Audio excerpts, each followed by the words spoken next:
नीतीश जी के बहुत नज़दीकी हम रहे हैं, आज भी हम उनके नज़दीकी हैं। ये अलग बात है कि एक पंक्ति आई है रामायण में कि सचिव वैद अरु मित्र जो प्रिय बोलहि भय आस, राज धर्म तन तीन कर बेगहि हो ही नाश। तो जो सच्चा मित्र है वो अपने मित्र को उचित सलाह देता है। तो आज बिहार में जब कुछ बातें गड़बड़ होती हैं तो हम उचित सलाह दे देते हैं मीडिया के माध्यम से भी या पर्सनल मिल करके। इसको लोग कहते हैं कि नीतीश जी का विरोध करते हैं। प्रभात वार्ता विशेष में आज बिहार के पूर्व मुख्यमंत्री जिन्होंने 23वें मुख्यमंत्री का कार्यभार संभाल करके पूरे बिहार को एक नया मूर्त और नया आयाम दिया था, हमारे साथ बिहार के पूर्व मुख्यमंत्री जीतन राम मांझी जी हैं। पहले तो प्रभात वार्ता में हम इनका विशेष स्वागत करते हैं और इनको धन्यवाद देते हैं। कोलकाता प्रवास के दौरान ये हमारे बीच में है मांझी जी, और सबसे जो बड़ी बात है कि बिहार के गरीब गुरबा जो समुदाय है उसको उबारने का इन्होंने काम किया है और बिहार को एक नई दशा और नई दिशा दी है। बहुत बहुत स्वागत है आपका। बहुत बहुत धन्यवाद आपको, बहुत धन्यवाद। सबसे पहले तो जानना चाहेंगे कि आप कोलकाता में आए हैं और पश्चिम बंगाल की भूमि पर, तो कुछ इसके बारे में बताएं। देखिए, जो बंगाल का यात्रावर है तो जैसे दुख सुख होता है तो दुख सुख दोनों के साथ लेकर के आए हैं। सुख है कि कल एक शादी समारोह में शामिल हुए हैदर साहब के भतीजी का, और दुख आज है कि संदीप जो हम लोगों के साथी हैं उनकी मां का देहांत हो गया है। इसके लिए आए हैं भगवान से प्रार्थना करने के लिए, उनकी आत्मा को शांति मिले। तो यही उद्देश्य कोलकाता आने का हम लोग का है।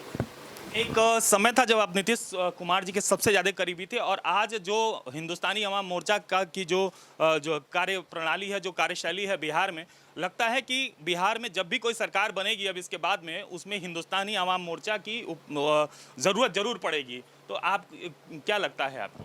देखिए, नीतीश जी के बहुत नज़दीकी हम रहे हैं, आज भी हम उनके नज़दीकी हैं। ये अलग बात है कि एक पंक्ति आई है रामायण में कि सचिव वैद अरु मित्र जो प्रिय बोलहि भय आस, राज धर्म तन तीन कर बेगहि हो ही नाश। तो जो सच्चा मित्र है वो अपने मित्र को उचित सलाह देता है। तो आज बिहार में जब कुछ बातें गड़बड़ होती हैं तो हम उचित सलाह दे देते हैं मीडिया के माध्यम से भी या पर्सनल मिल करके। इसको लोग कहते हैं कि नीतीश जी का विरोध करते हैं। हम विरोध नहीं करते हैं, वो ज़्यादा दिन तक मुख्यमंत्री रहें, लंबी आयु हो, इसकी मैं कामना करता हूं। लेकिन जहां गड़बड़ी होती है वहां भी उनको हम सुधारने का प्रयास करते हैं। और आज जो स्थिति है हम लोग साथ मिल के काम कर रहे हैं और हम समझते हैं कि बिहार में महागठबंधन की सरकार अभी चलेगी। क्या लगता है कि फिर कभी भविष्य में भाजपा के साथ आप जा सकते हैं? देखिए, राजनीति संभावनाओं का खेल होता है, कोई नहीं कर सकता है कि कल क्या होगा।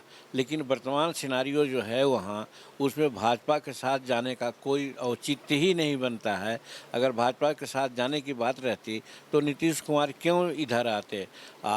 दिक्कत हो गई थी वहाँ पर, और तुरंत ही कोई बात ऐसी नहीं आ रही है कि लोग भाजपा में जाएंगे। और हम सदा कहा है कि नीतीश कुमार जहाँ जाएंगे वहाँ हम जाएंगे, और इसमें कहीं कोई दो मत नहीं है। लेकिन नीतीश कुमार खुद कह चुके हैं कि भाजपा के साथ जाने का कोई संभावना ही नहीं है। गोपालगंज और मोकामा दोनों जगह चुनाव प्रचार में हम की भूमिका अभी नहीं दिखाई दे रही है, ऐसा लोगों का मानना है। नहीं, सो बात नहीं है। हम थोड़ा फिजिकली कमज़ोर हो गए थे, पैर में दर्द था। लेकिन हमारा पुत्र जो मंत्री है, वेलफेयर मिनिस्टर है, वो तो मोकामा गया है, घर घर घुमा है, पैर किया है। और वहाँ गोपालगंज में भी हम अपने साथियों को लगाया है।